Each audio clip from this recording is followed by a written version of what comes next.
Good day, investor. My name is Arnold Abarquez. I'm a licensed real estate broker. Welcome to my listing here at Sampaloc, Manila. The listing is along Josepina III. And as you can see, it's a very old house, so we're just selling the lot.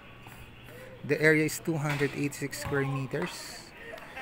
And as you can see, the highest best use of this property is vertical apartment. Okay, vertical apartment, dire-diretso po hanggang dito, and then hanggang harap niya, vertical apartment. Okay, why? Because this listing is 550 meters only away from Welcome Rotonda.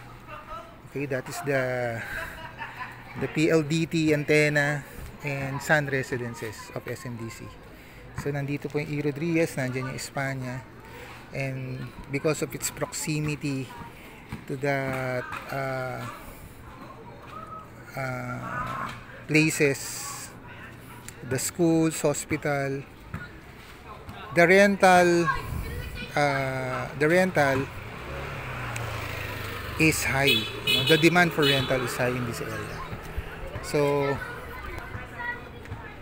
just to give you, by the way, that's my number. Please call me if you're interested. Just to give you an idea, although lote nga lang yung binibenta. Okay. So, kahoy po yung bahay. Yung baba is cement. Okay. So, may listing siya. For sure, hindi naman po ito gagamitin as the existing house. Gigibain to. Dahil sayang. Okay. So, yan yung SMDC po. Makikita nyo.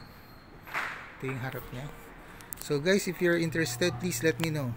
Thank you and God bless. Bye.